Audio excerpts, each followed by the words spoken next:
За та бүгдийн өнөөдөр ямрыг ирээ. Тэгээ Монгол улс одоо хавдрын маш их асуудалтай ийм орны тоонд орж явдаг.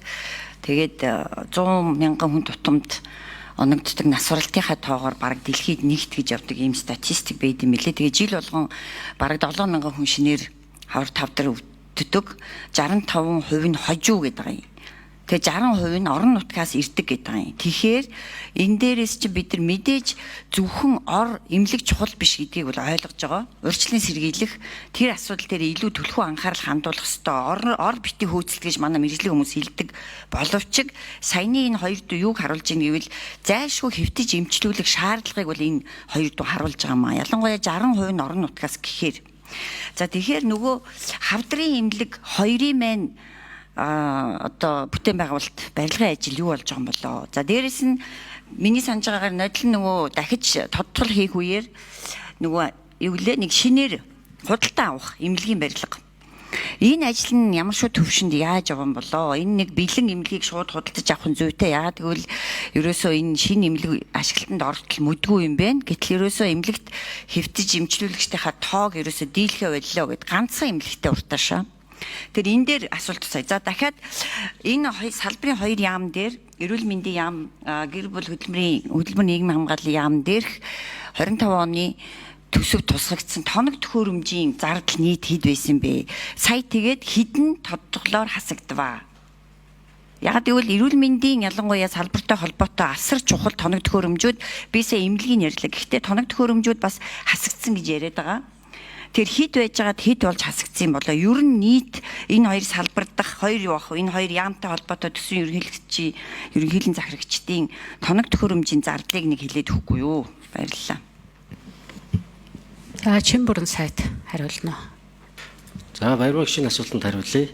За нэгт 4-р эмнэлэгтэй холбоотой хоёр ч одоо эрүүл мэндийн яамнаас тендер зарласан боловч энд оролцсон байгууллага байхгүй. Оролцох байгаа шалтгаан нь хөгжлийн банк өөрөө төлөөлөл өдөрт зөвлөлтөөр шийдвэр гараагүй. Дээрээс нь үнэлэлгүйгээр 160 тэрбум гэсэн анхны дуудлага худалдаа хийсэн. Өөрийнх нь одоо хүү болон зээл энэ бүх дүн нэг 40 орчим тэрбум юм шиг байгаа.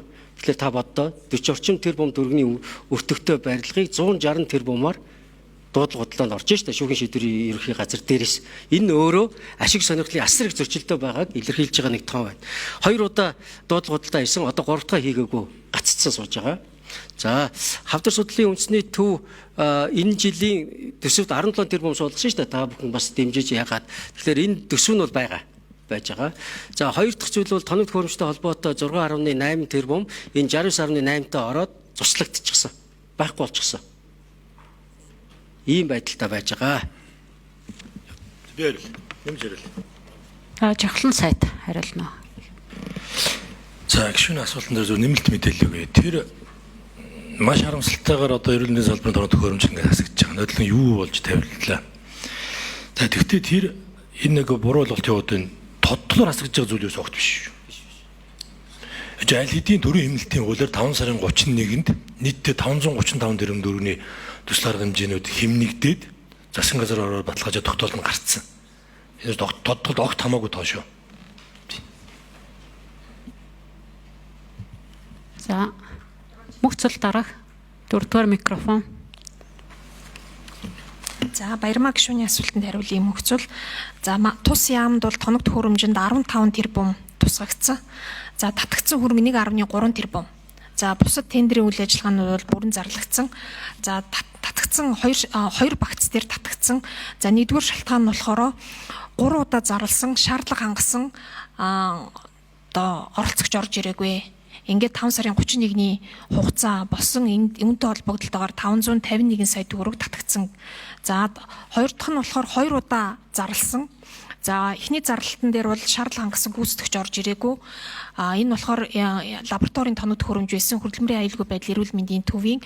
За хоёр дахь сонгон шалгаруулалтан дээр нь 2 өрсөлдөгч орж ирсэн. Нэг өрсөлдөгч нь гомдол гарснаар сангийн амнаас төтгөлзүүлээ шалгах хугацаа босондоо холбогдлолтойгоор 5 сарын 31-ийг болсон. Ингээд 1.3 тэрбум төгрөг татагдсан 96% таагаар манайх худалдаа авах ажиллагаа хийсэн. Бүх худалдаа